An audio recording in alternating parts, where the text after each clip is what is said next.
ketika walaupun bertemu dengan anak hanya 1, 2 jam, 3 jam, tapi berikan pelayanan penuh kepada anak. Ditanya, tadi kamu di sekolah bagaimana? Ada yang nakal tidak di kelasmu? Atau mungkin temanmu siapa saja tadi di sekolah?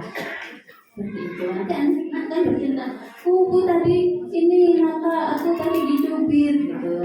Tapi orang tua juga begitu, jangan langsung semerta-merta langsung percaya kepada anak. Kadang itu ada terjadi pertengkaran antar orang tua karena laporan dari anak. Nah, padahal laporan itu belum tentu betul. Gitu nah terjadi.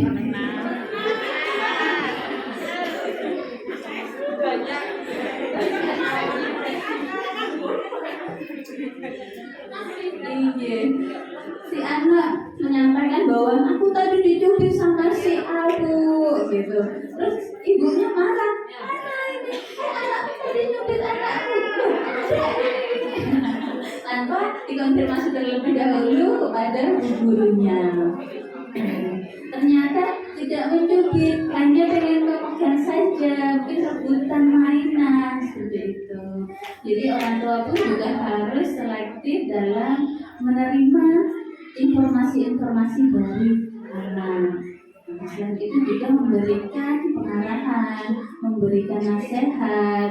Misalkan memang tipikal anak yang selalu mencari perhatian dengan selalu nyubit temannya, jongkoknya temannya, terus selalu selalu usil istilahnya seperti itu. Itu artinya anak itu mencari perhatian.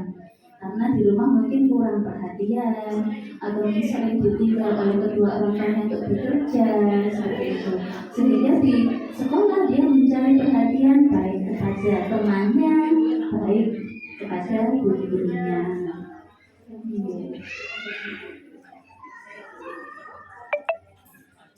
Nah ini untuk yang temporizer, orang tua berubah-ubah atau tidak konsisten dalam memberikan kebijakan. Nah mungkin dia sama bapaknya dikasih HP, sama ibunya, jangan main HP. Nah bingung kan anak, ini yang benar yang mana gitu kan. Akhirnya anak lebih cenderung ke mana? Ke siapa? Ayahnya, karena dikasih HP. Itu akan mengacaukan pola pikir anak antara yang benar dan yang salah. Konsep untuk membedakan ini anak menjadi kacau. Sama ayah lo boleh, aku nggak boleh sama dia. Itu termasuk pola asuh yang temporizer. Pola asuh agresor, orang tua sangat overprotective, ya kadang mau keluar nggak boleh, mau bermain dengan teman nggak boleh, ingin mengeksplorasi dia. Biasanya kalau di sini tuh lingkungannya ada sawah-sawah, ingin bermain ke sawah, oh jangan, ingin ke sungai, oh jangan, nanti kotor, nanti jatuh. Nah itu ya overthinkingnya sudah kemana-mana. Padahal waktu zaman kecil kita dulu seperti apa? Dolannya yang di sawah, galungan, sungai, gitu. Apakah sangat menyenangkan waktu itu?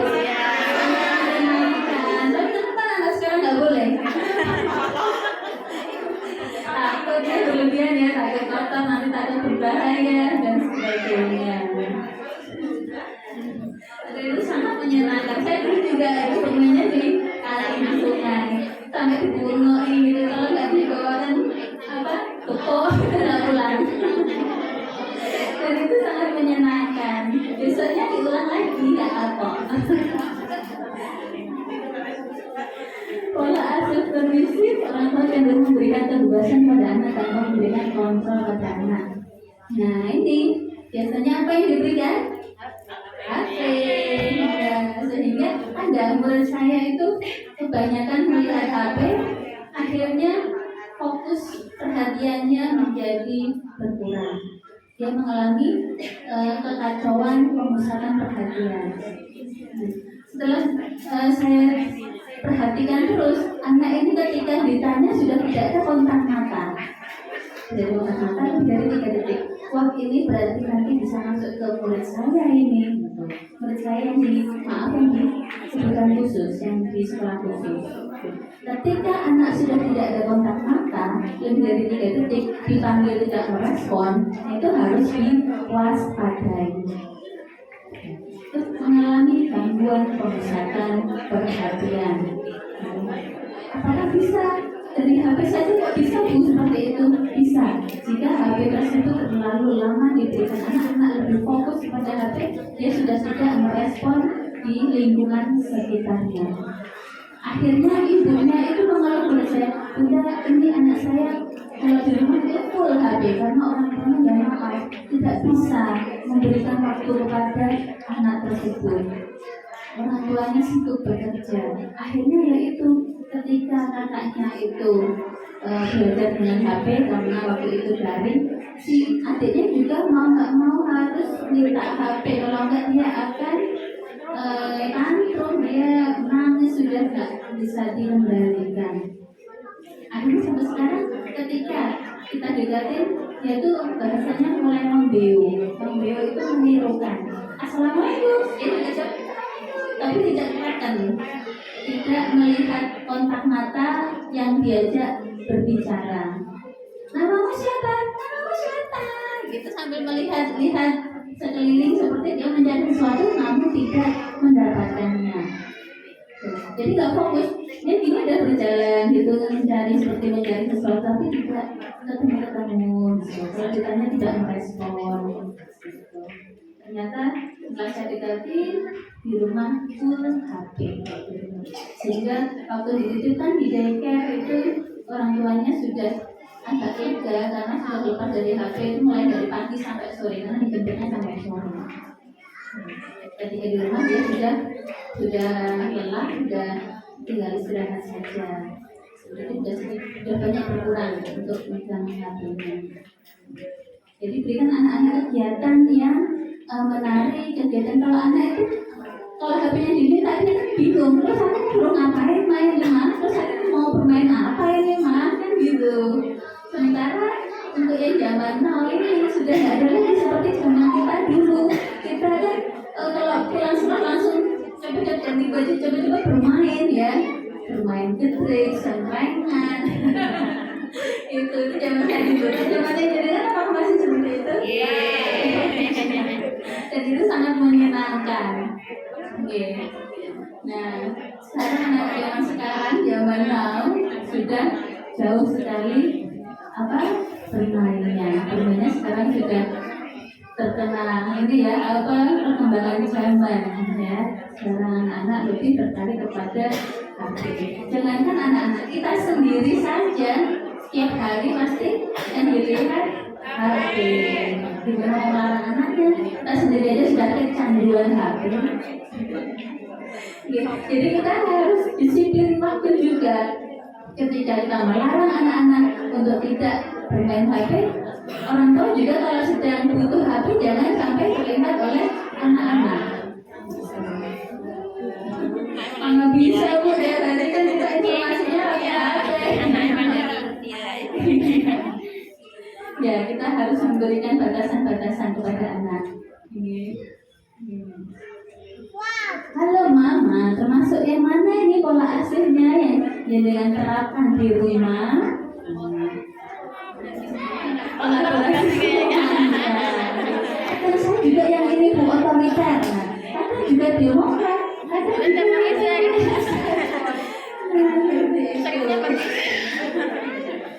ya, oke. Ya, nah ini ada Ali bin Abi Thalib dalam mendidik anaknya. Dia 0-7 tahun melakukan seperti raja, dengarkan keluh kesahnya, turuti apa keinginannya, namun keinginan yang positif ya. Misalkan keinginannya kok terlalu jangkauannya terlalu tinggi ya, kita berikan pengertian.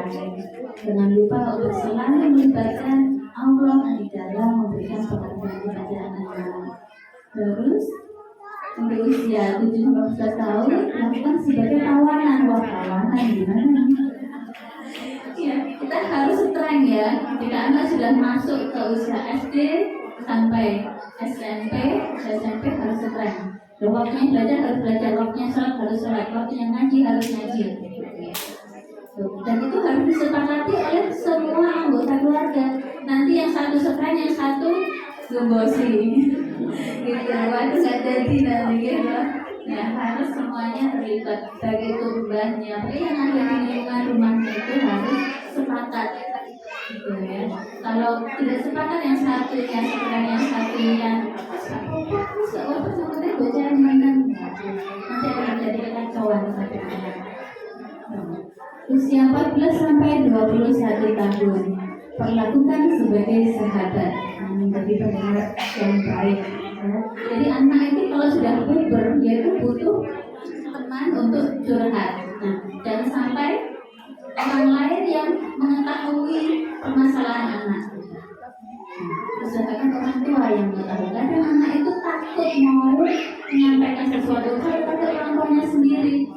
Jadi kok ada bapak-bapak itu kok megang-megang, nah, itu takut yang menyampaikan kepada anaknya. Ada juga ini korban anak TK, yaitu masih sama anak TK-nya.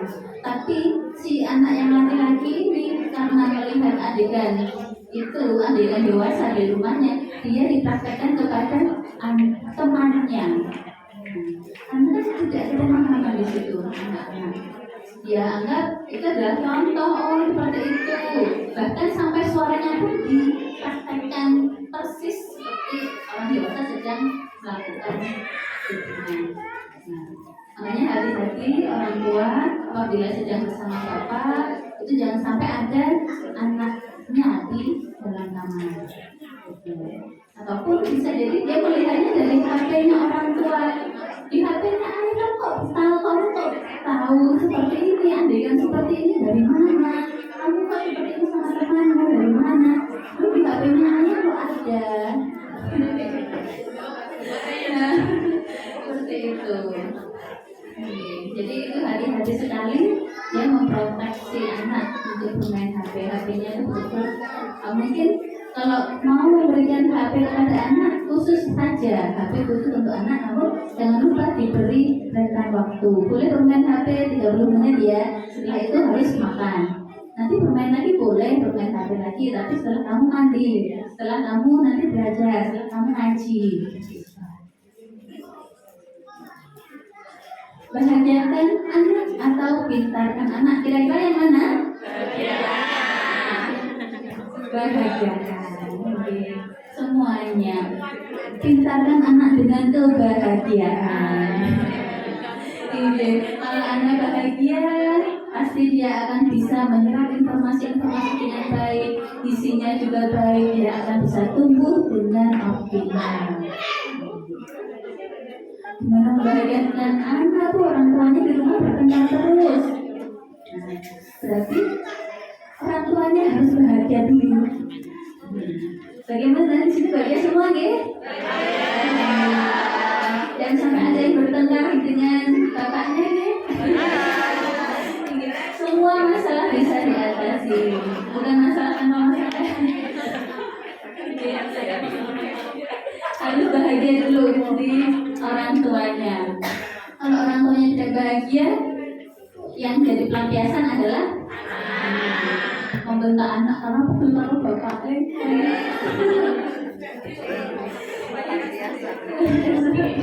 Kita harus menjaga lisan kita ya, apalagi ada anak-anak. Jangan sampai kita berkata kasar, jangan sampai kita membentak. Walaupun itu membentak suami, membentak suami sama dengan mengajarkan anak kekerasan secara verbal. Jangan salahkan jika anak nanti juga membentak kita, karena kita mengajarkan seperti itu. Ya, bahkan sejak anak dalam kandungan dia sudah merekam suara-suara tersebut. Ya, maka dari itu orang yang hamil itu sangat menjaga sekali, jangan sampai ada bentakan, jangan sampai sedih, betul harus dibahagiakan mulai dari dalam kandungan. Oke. Iya, alhamdulillah. Terus 10 teknik good parenting untuk anak. Nah, harus jawaban orang tua. Nah, ini memberikan fondasi agama yang kuat. Nah, jadi sudah harus bersyukur karena di sini lingkungan pondok, sekolahnya juga berbasis agama. Jadi anak-anak basic untuk agamanya juga sudah bagus. berikan alasan logis. Nah, ketika ibu melarang anak, nggak boleh pegang HP lama-lama. Kenapa?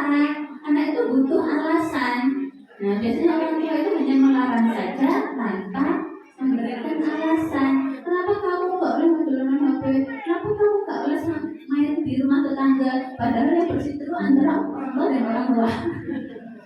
Itu kan anaknya tuh senang mau bermain. Ya, aja yang bermasalah orang tua dan orang tua ini yang harus bisa diselesaikan hubungan antara orang tuanya dulu. Akhirnya yang jadi korban adalah anaknya. Beri alasan yang logis. Tidak boleh sering main HP. Nah, kenapa kenapa? Gitu berikan alasan itu. Kamu boleh main HP dengan saja, hanya boleh berikan aplikasi-aplikasi yang di sana ada muatan literasinya, numerasinya, game-game anak kan sekarang banyak sekali gitu. Karena game itu juga melatih kecerdasan anak untuk mencari strategi-strategi. Ajarkan kedewasaan. Nah, biasanya anak itu kalau suka dengan mainan temannya pasti akan ngoyo. Mungkin makanan temannya lebih menarik ya, itu juga akan ngoyo-ngoyoan. Ajarkan kedewasaan dengan berbagi. Kenapa kita harus berbagi? Karena kita nanti akan dicintai oleh Allah. Kita harus berbuat baik seperti Rasulullah. Gitu. Nah, pasti kalau di sekolah itu ustazahnya sudah mengajarkan, juga di rumahnya kita dikasihkan. Terus memberi contoh. Nah, orang tua memberi contoh yang baik. Nah, sudah ya, saya yakin mesti sudah. Berkata yang baik kepada suami itu juga mengajarkan kepada anak untuk berkata baik kepada orang tua juga. Jadi jangan sampai bertengkar pada anak. Itu kita jaga lisan. Pak, hari kita bertengkar dulu jangan kamar. Jangan sampai anaknya tahu. Nanti bertengkarnya bisa jadi tidak bertengkar lagi, jadi sayang-sayangan kan gitu. Baik. Orang tua tidak dapat mencintai anaknya. Loh, mana ada orang tua nggak mencintai anaknya? Ada itu kenapa anaknya yang dibuang itu, terus kenapa yang diaborsi, terus anak yang dibentak, yang disiksa, yang dianiaya, karena belum siap menjadi orang tua. Mungkin juga ada tekanan-tekanan secara psikologis dari lingkungan sekitar, dari keluarganya. Jadi tidak semua orang tua ini sudah siap menjadi orang tua. Ada yang karena terpaksa, karena hamil di luar nikah seperti itu. Ada yang tidak siap sehingga anaknya dibuang, dilantarkan, dititipkan dan lain sebagainya karena alasan yang kompleks sekali, banyak sekali alasannya. Kita pasti juga akan ini ya, kita pernah menjadi anak. Kita pasti tahu kita ingin berapa tuh dengan orang tua yang selalu orang tuanya itu selalu ada.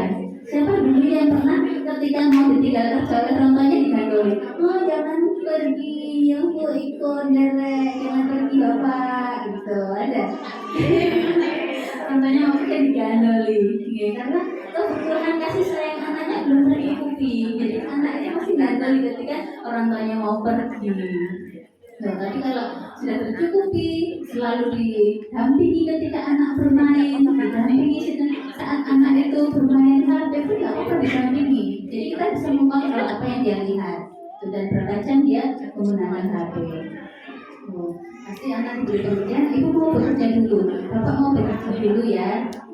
Untuk siapa bekerja ini? Nggak untuk adik, nanti adik kita bisa jalan-jalan. Kalau punya uang bisa makan yang enak, yang adik sukai, beli susu dan sebagainya. Terus itu terlibat dalam kehidupan anak. Nah ini kira-kira waktu anak itu bermain dengan sedang apa? Masak, masak ora-ora, nyapu dan lain sebagainya. Sehingga anak-anak bermain sendiri. Nah itu akhirnya walaupun ada orang tua, anak merasa dia seperti tidak ada orang tua, bermain sendiri. Orang tua nyambut, bu ayo tuh bu tulanan, pola ibu ini sih repot. Ibu ini capek, ibu harus masak, ibu harus nyuci dan lain sebagainya. Ya, kebutuhan kasih sayang untuk anak itu harus dicukupi, gitu ya. Sesuaikan dengan perkembangan anak. Jadi sesuaikan dengan perkembangan anak. Sekarang sudah menginjak TK, apalagi TK yang akan menghadapi ke jenjang selanjutnya ke SD. Nah, itu harus betul-betul didampingi karena mulai transisi ya, tadi anaknya diperlakukan sebagai raja, sekarang sudah harus sebagai tawanan tadi, harus lebih strength lagi. Tentang peraturan dan aturan dan atur batasannya. Tadi seperti main HP, oke lah, main HP nggak apa-apa. Asalkan ibu tahu apa yang kamu buka di HP itu. Ibu tahu berapa lama kamu memakai HP. 30 menit nanti harus dikembalikan. Dan itu harus tegas ya. 30 menit tidak dikembalikan, dia bilang, saya tahu bu, gitu. Saya belum tahu bu. Mohon maaf, kan kita sudah sepakat 30 menit, sekarang 30 menit. Nanti boleh bermain lagi. Sekarang makan dulu, tidur dulu, nanti ngaji dulu, nanti boleh bermain HP lagi. Oke, setuju? Buat kesepakatan. Jadi orang tua yang konsisten, nah itu konsisten harus dilakukan terus menerus. Jangan hari ini nggak boleh, ini udah bagus ya, diterapkan bagus, besoknya sudah, aduh bu repot ya. Harus kita yang ibu repot. Namanya tidak konsisten. Hindari disiplin yang keras, apalagi dengan kekerasan tadi. Menerapkan aturan dan keputusan orang tua pada anak. Nah, misalnya orang tua memberi keputusan kepada anak nih, terangkan kenapa itu harus dilakukan, kenapa. Nah, apalagi kalau orang tua yang berpisah, ya, anak akan mengalami kekacauan di situ, bingung. Ini kenapa ke orang tuaku ini? Dia tuh tahu bahwa orang tua ini bertengkar, orang tuaku ini sudah tidak baik-baik saja, orang tua ini sudah tidak bahagia. Anak itu walaupun usianya masih kecil, tapi dia sudah mengerti, paham. Namun dia tidak bisa mengungkapkan secara verbal. Itu tahu bahwa orang tuaku akan berpisah, akan bercerai seperti itu. Nah, sehingga beri pemahaman yang baik kepada anak agar anak tetap mencintai kedua orang tuanya, tidak memihak salah satu. Alhamdulillah ya, semoga kita semua diberikan kenikmatan untuk menjalani rumah tangga yang harmonis. Terus melakukan anak dengan respect, ya. Oke, kita lanjut ya. Anak yang bahagia punya anak ini. Nah, kira-kira anaknya kita semua bagaimana ya? Apakah sudah ini ya mudah bersosialisasi dan bekerja sama? Itu adalah salah satu ciri-ciri anak yang bahagia. Baik itu bahagia di rumah maupun bahagia di sekolah. Perkembangan otak lebih baik. Nah, karena bahagia juga didukung disupport oleh gizi-gizi yang seimbang. Orang tuanya juga memberikan fasilitas-fasilitas yang diperlukan, tetapi tidak memanjakan loh ya, tidak memanjakan. Tapi kita berikan fasilitas agar anak tersebut berkembang, keterampilannya, bahasanya, fisik motoriknya, daya ingat kuat, motivasi belajar cenderung lebih tinggi. Jadi, orang tuanya pintar ya, anaknya pintar. Nah, gitu. Padahal bisa jadi orang tuanya itu biasa-biasa saja, anaknya pintar. Nah, karena banyak multifaktornya. Dalam kandungan sudah diberi gizi yang baik, diberi rasa-rasa yang baik, tidak pernah mendengarkan kata-kata yang negatif, bahkan anak bisa berkembang secara baik. Mental dan tubuh lebih terkoneksi dan lebih sehat. Berpikir positif dan optimis, memiliki empati, membantu orang lain.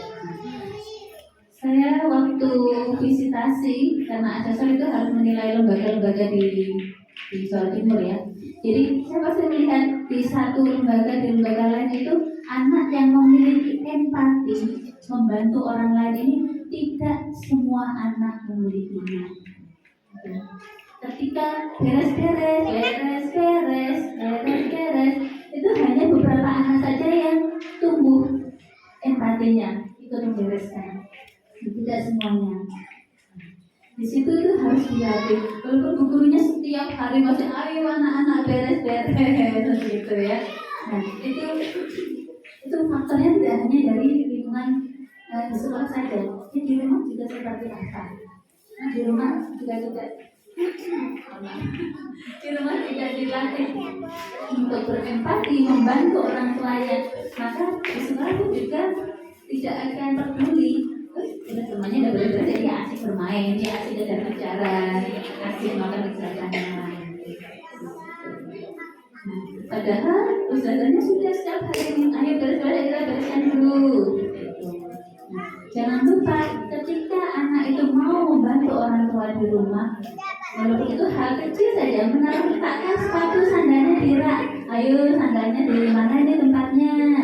Terima kasih anak jempol, anak soleh, anak soleha, anak kesayangannya bunda. Terima kasih ya. Untuk hal-hal kecil seperti itu harus diberi reward, harus diberi penghargaan. Itu sangat berarti sekali pada anak-anak. Terus nanti tambah lagi, wah terima kasih jempol sudah pinter bisa meletakkan sepatunya di rak. Nah sekarang ini tasnya sudah sekolah di mana? Tasnya disimpan di tempatnya, ayo. Baju kotornya diletakkan di mana? Itu harus setiap hari. Jadi anak sudah punya pola setiap hari kegiatannya itu. Setelah aku pulang sekolah harus di sepatu di rak, tas diletakkan di meja atau di lemari. Baju kotor harus diletakkan di tempatnya. Itu berikan ribet. Itu adalah capaian yang bagus untuk anak. Nah, jadi jangan terlalu muluk-muluk dulu. Anak harus kamu harus bisa baca tulis itu, harus bisa bahasa Inggris. Itu boleh seperti itu, namun sesuaikan dengan tingkat usianya. Kalau yang sudah mau menjelang SD itu pasti talisnya lebih ditambah lagi oleh gurunya pasti, dan percayakan sama ibu ustazahnya di sini pasti nyenengan semuanya putra putrinya sudah bisa baca tulis, walaupun dengan pembelajaran yang menyenangkan, walaupun tidak sebenarnya pembelajaran bukan yang seperti dulu ya, tidak klasikal, karena pembelajaran yang menyenangkan, apalagi di sini sudah menerapkan kurikulum merdeka. Jadi guru ini semuanya digodok terus, ini diberikan pelatihan terus untuk memperbaiki pembelajarannya agar anak-anak jenengan bisa berkembang secara optimal. Bersyukur sekali ya jenengan semuanya sekolah di sini.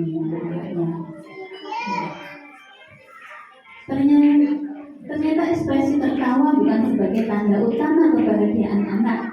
Ada beberapa tanda yang terlihat juga jika anak bahagia. Salah satunya adalah tumbuh kembang sesuai dengan usianya, dan jika kebutuhan emosinya terpenuhi dengan baik, maka hal-hal lainnya akan mengikuti perkembangan anak. Jangankan anak, ya kan kita saja ketawa, senyum, itu di belakang banyak sekali masalah. Tapi kalau kita orang dewasa memang harus masalah itu di belakang sini memang ada, setiap orang mungkin ada masalah. Tapi kita harus tetap menampilkan yang terbaik, kita harus tetap tersenyum, tetap bahagia. Karena lebih baik pura-pura bahagia daripada kita menunjukkan kesedihan, ya. Karena berpura-pura bahagia, insya Allah Allah juga akan memberikan kebahagiaan yang sebenarnya.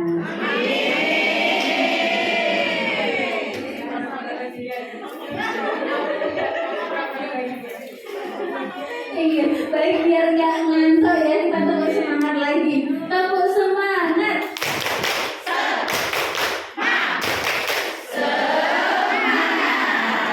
Alhamdulillah, ya kita lanjut.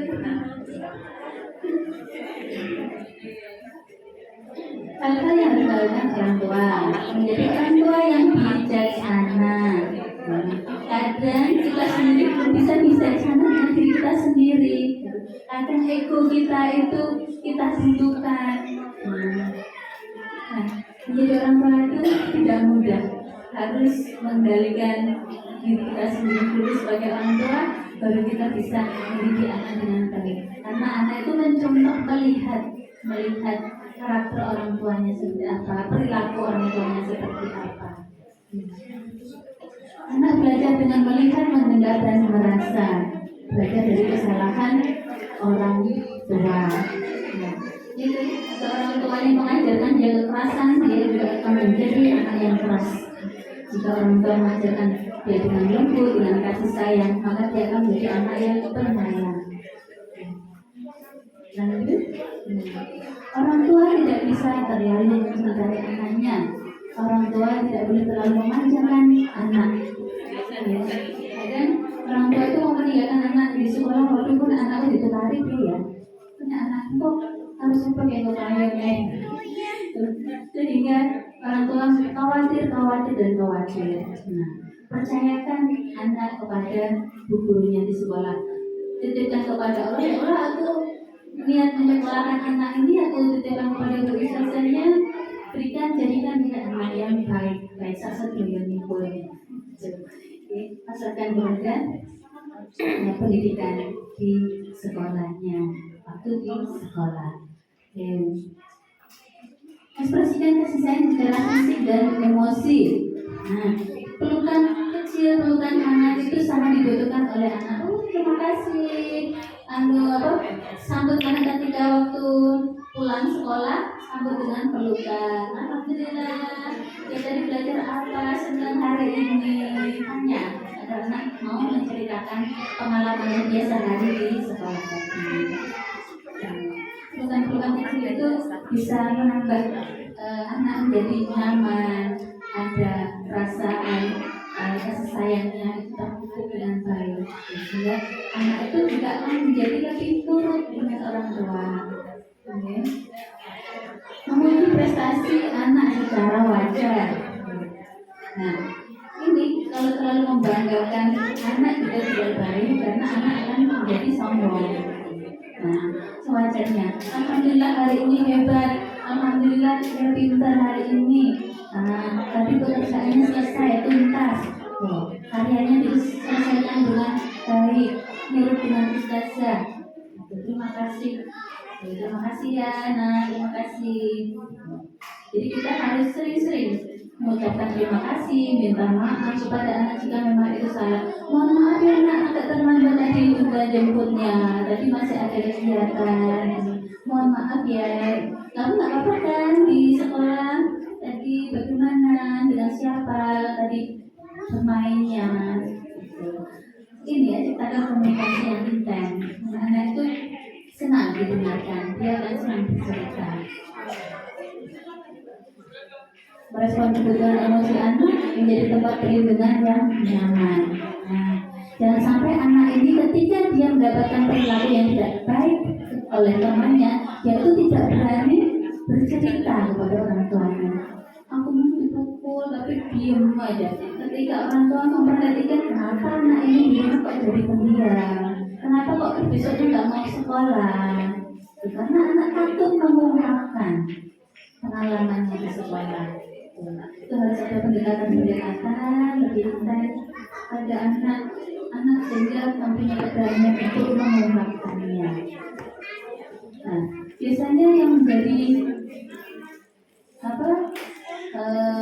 korban bullying adalah anak-anak yang yaitu sulit mengungkapkan secara verbal apa yang dia alami di sekolah.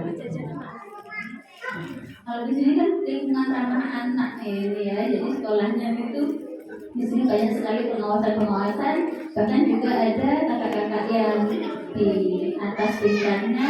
Ketika anak itu mengalami bullying, pasti ada yang memperhatikan dan langsung melaporkan kepada ustazahnya.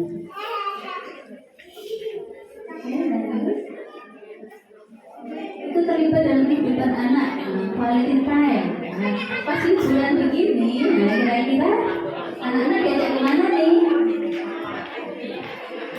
Diajak jalan-jalan kan? Diajak jalan-jalan kemana?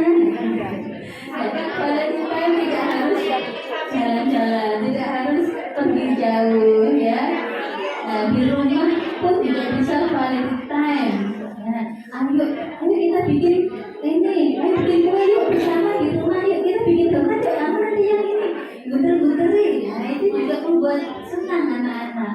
Kehadiran orang tua di tengah-tengah anak-anak itu sangat sangat berarti sekali untuk anak. Mungkin bisa sekali-kali kita memanfaatkan saja lingkungan di sekitar. Ayo jalan-jalan yuk di sawah sini. Ayo kita lihat ikan yang kecil-kecil. Nah, ayo kita lihat tanaman padi. Ayo kita lihat apa? Itu di sini kan dekat sama. Iya, dokter Sutomo ya, mengenai dokter Sutomo juga itu jalan-jalan di sana. Kalau di alun-alun sana kita dengan alun-alun Car Free Day, kalau rindu. Itu adalah rekreasinya anak. Di sana juga ada taman pandang nilai, taman pintar. Itu dibawa ke sana saja, murah meriah dan anak-anak senang. Pokoknya jajan-jajan. Naik adu-adu pasti.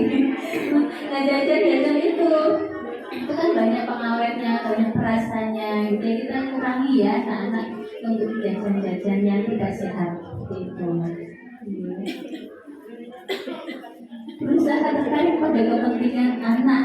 Nah, kita kadang membantu anak itu kok gitu, pengen nyampein saya tahu dulu aja kan kok ya, kenapa takut saya tahu gitu. Coba kita dengarkan, kita beri waktu sedikit aja buat anak untuk kita mendengarkan keluh kesahnya, ceritanya, kenapa dan apa. Anak akan berbahasa dihargai. Pentingnya keterlibatan sekolah. Nah, kalau di sekolah memang sangat penting ya. Ustaznya sudah memberikan pembelajaran dengan sebaik mungkin. Nah, untuk tumbuh kembangnya harus selalu dilaporkan kepada orang tua. Nah, kan ini untuk melaporkannya setiap apa? Kegiatan-kegiatannya. Kegiatan hari ini dilaporkan secara langsung nanti atau dikumpulkan dulu. Ini ya kegiatannya langsung disampaikan di grup gitu ya. Jadi bisa orang tua bisa memantau kegiatan anak di sekolah. Ya. Juga bundanya menyampaikan kegiatan anak-anak di sekolah, orang tua bisa melihat. Oh, anak itu bisa ini tampil membacakan teks Pancasila atau membacakan ini Sila-sila dan Pancasila. Oh, apa ini? Orang itu hari ini jadi pemimpin upacara. Kita ada kebanggaan sendiri jadi orang tua. Coba kita lanjut. Sesuaikan dengan perkembangan anak. Ikuti tahapan perkembangan dengan sabar. Nah, jika anaknya belum dapat baca tulis itu jangan dipaksa. Nah, kadang anak itu ini mau persiapan SD. Harus bisa baca, harus bisa menulis, harus bisa berhitung. Datangkanlah guru les. Pulang sekolah udah capek, udah ada guru disambut, guru les membaca. Nanti guru les membaca pulang ganti guru ngajinya datang. Guru mengaji pulang ganti guru renang menjemput. Setelah itu masih full sampai sore, anak akan menjadi jenuh. Ketika anak berada di titik kejenuhan, prestasinya akan turun. Walaupun dia bisa membaca, bisa menulis, bisa berhitung. Dia bisa membaca tapi tidak akan mencintai buku, tidak akan tertarik dengan buku. Karena belum melalui prosesnya, belum waktunya sudah dipaksa. Anak mempunyai keunikan. Sedangkan anak kita saja di sini mempunyai keunikan masing-masing. Ada yang karakter tipikal manusia orang itu ada yang koleris yang sifatnya pemimpin. Dia itu pasti di mana-mana memimpin. Ayo arisan. Nah, gitu kan tipikal pemimpin. Pasti ada dalam pemimpin itu pasti ada yang tipikal memimpin. Terus ada yang melankolis, melo, dikit-dikit ini ada tersentuh.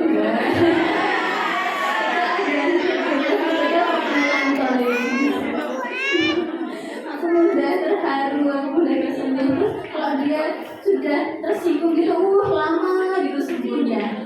Itu tipikal orang yang melankolis. Dan dia itu perfeksionis. Orang melankolis itu cenderung perfeksionis. Nah, apa-apa minta yang bagus, yang sempurna. Itu kan melankolis. Ada lagi yang pragmatis ini satu pokoknya kontrol mana yang penting damai sejahtera yang manut ya ikut mawon lah ikut mawon nah itu betul pragmatis gitu. Tapi ini menjadi ini yang pragmatis ini nanti menjadi sasarannya orang-orang koleris. Orang koleris ini harus punya pengikut. Orang koleris ini memimpin dia. Itu juga dengan anak-anak pasti sudah kelihatan. Ada yang ikutannya koleris, ada yang pragmatis, ada yang melankolis, ada yang sanguin. Yang sanguin tipikal yang rame, terus senang guyon pasti ada di sini.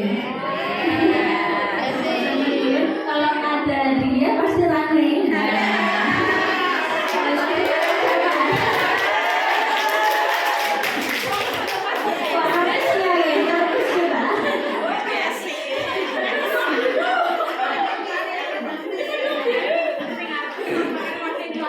Iya, itu dulu sanguin. Orangnya itu ini apa? Suka bercanda, terus pasti rame kalau ada dia, temannya banyak kemana-mana, tidak mudah tersinggung.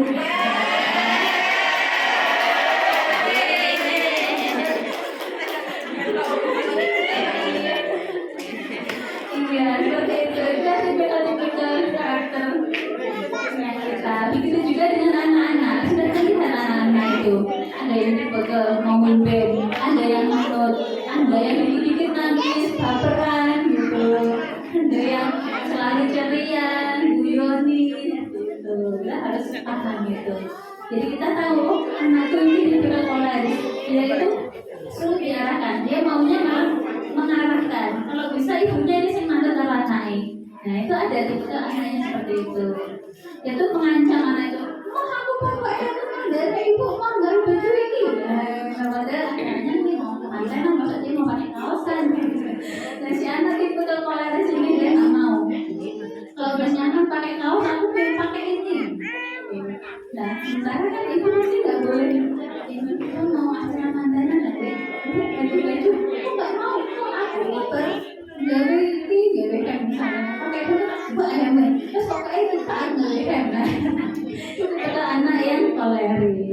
Kalau anak yang melankolis, dia mau pergi kemana itu harus dijejer gitu, bajunya harus dirapikan, sepatunya sendi ditata, itu betul melankolis.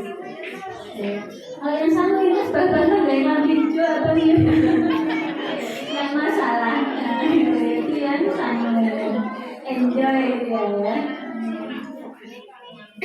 Oke, kita lanjut.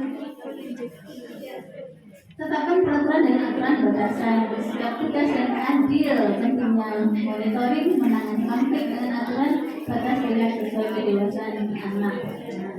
Biasanya anak, adik, kakaknya lagi, kita itu kadang memberikan keadilan sosial bagi anak-anak itu juga dianggap tidak kasih biasanya, gitu. Berikan sesuai porsinya anak masing-masing. Kalau TK, ya berikan kewajaran, misalkan memberikan kebutuhannya di tingkat TK tersebut. Gak bisa anak TK bu aku mau HP koyak masih. Nah itu kan begitu kita laptop koyak masih. Apa ya ini? Kita lanjut. Membantu perkembangan independensi anak membutuhkan otonomi, memberikan sifat yang pendapatnya, beri anak ruang psikologis dengan mengatur sebagai-betulnya di depan anak, berikan proteksi ketika harus dilakukan, tetapi berizin bila dapat dilakukan. Kita harus tetap memproteksi anak. Anak yang melakukan sesuatu harus izin orang tuanya. Nah itu dari itu harus dilatih, walaupun sepele namun harus dilatih. Izin dulu, kamu kemana tadi kok nggak izin? Loh aku kan temannya Bunda. Loh kan Bunda nggak tahu kan, kok nggak izin? Nanti Bunda kan khawatir kamu nanti gimana? Kan Bunda kasih aja, ada perdebatan di situ. Bunda kan temannya dikasih aja, iya. Nggak apa-apa teman-teman Bunda, namun harus izin dulu. Bunda nanti bingung, takut kamu kenapa-kenapa. Bicara ini ya, itu ini ya, jangan berulang lagi. Besok kalau mau kemana-mana harus izin dulu. Terus berpergian itu harus terus menerus. harus terus dilakukan. Ya, jangan bosan-bosan ya nanti. Aduh, anak aku begitu ngomongin ya. Jangan sampai bosan-bosan mengingatkan anak. Karena namanya anak itu harus diberi pengertian, harus setiap hari. Oke? Menjadi orang tua yang konsisten, tetap konsisten dari hari ke hari, rutinitas yang signifikan, betapa pentingnya mengedepankan kebersamaan konsisten tanpa menjadi kaku. Konsisten setiap hari ini bermain HP hanya jam 10 saja. Nanti sebelum makan atau sesudah makan baru boleh main HP. Biasanya juga seperti itu. Dan jangan berubah-ubah. Di bawah anak akan mencari celah. HP, HP. Itu konsisten. Ayo kesepakatan kita kemarin bagaimana? Habis makan baru boleh main HP. Atau habis ngaji baru boleh main HP. Oke, kita lanjut. Hindari kedisiplinan yang keras, sudah. Oke, terus lanjut lagi. Menerapkan aturan dan keputusan orang tua pada anak. Jelaskan mengenai harapan orang tua kepada anak. Ini orang tua punya harapan yang besar kepada anak. Coba ungkapkan harapan apa?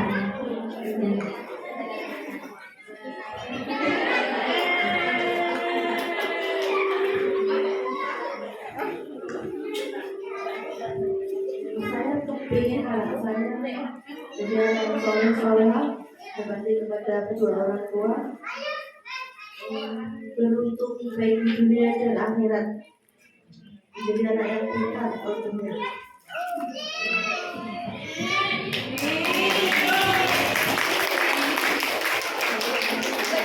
Kemarin lagi yang lain.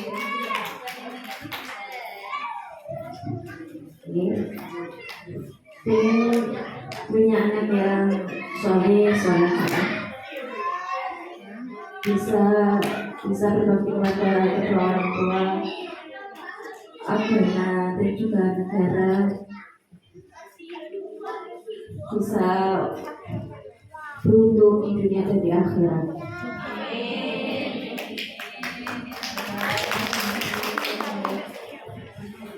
Pasti orang tua mengharapkan kebaikan untuk anaknya, yang terbaik untuk anaknya.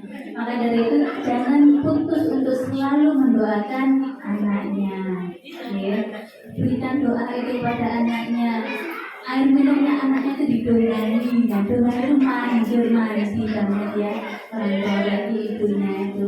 Makanan yang mau dimakan anak itu akan yang baik-baik. Bagi yang mau pakai juga itu akan yang baik-baik. Anak itu selalu dia kemana pun aktivitasnya selalu berada dalam doa.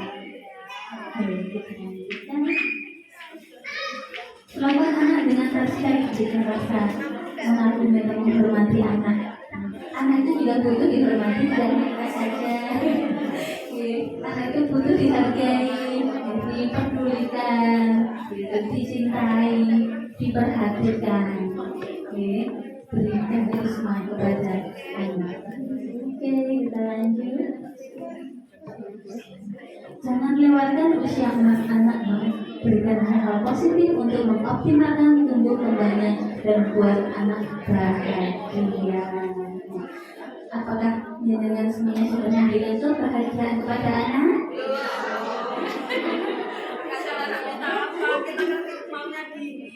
Iya, kadang keinginan anak dengan keinginan orang tua itu bertentangan.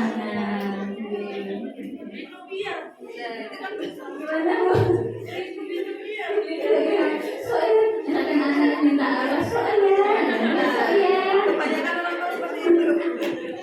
Ini berarti mengajarkan anak untuk berbohong. Demi kebaikan. Pilih kalimat yang tidak berbohong. Nah, mohon maaf, Bunda belum bisa memberikan ini. Nanti kalau kamu udah bertambah usia, nanti bisa lebih paham lagi boleh kamu minta ini. berikan pemahaman yang baik. Jadi jangan sampai mengajarkan untuk berbohong atau menunda-nunda itu nanti akan diterapkan juga loh sama anak-anak ketika dia dewasa nanti. Terus itu yang ngomong gitu ketika anak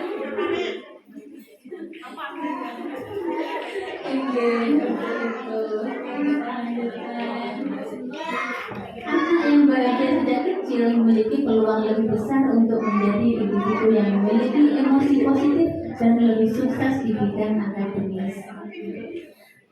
Untuk sukses di bidang akademis tidak hanya belajar terus-menerus di sekolah, tetapi kebutuhan emosionalnya juga harus dicukupi. Kebutuhan emosionalnya juga harus diberikan layanan kepada dari orang tuanya, diberikan fasilitas yang baik, diberikan waktu yang baik untuk anak, yang melayani anaknya sebaik-baiknya. Nah, jadi harus disupport ya untuk mencapai akademisnya. Jangan sampai ketika anak ini mendapatkan perlakuan yang tidak baik dari temannya, dia menjadi drop. Ketika anak itu drop, pasti anak akan cenderung pendiam, introvert, mengurung diri, tidak mau bergaul. Itu kita harus mencari apa penyebabnya. Setelah itu kita harus menguatkan lagi semangatnya agar dia bisa mencapai prestasi-prestasinya. Kadang-kadang kita tidak tahu anak itu bergaul dengan siapa, tadi mendapatkan perlakuan apa, tiba-tiba pulang ke rumah sudah murung, sudah diam. Berarti kita sekarang ini sudah banyak sekali ini ya, sudah kita tentang pelecehan anak. Kita harus lebih protek lagi kepada anak.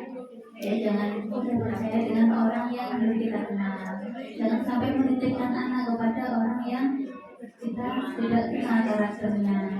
Walaupun itu ada dengan saudara sendiri, namun kita tidak tahu karakternya seperti apa, kita harus hati-hati. Nah, sekarang itu sangat rawan sekarang ini.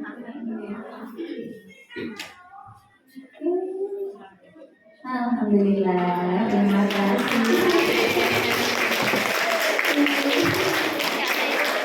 Alhamdulillah, benar-benar dari apa yang sudah saya sampaikan tadi semoga bermanfaat ya.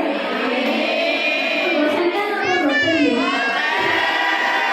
Saya takutnya juga nyampe semua lagi. Alhamdulillah ya. Saya punya lagi mungkin sebenarnya tadi awal ya tadi lupa. Assalamualaikum, salam selamat dan sejahtera, saling mendoakan di antara kita, jawablah jawablah Alhamdulillah, semoga materi yang saya sampaikan bermanfaat. Kurang lebihnya saya mohon maaf yang sebesar-besarnya. Nanti kita buka tanya jawab bismillah. Baik, saya akhiri dulu. Wassalamualaikum warahmatullahi wabarakatuh.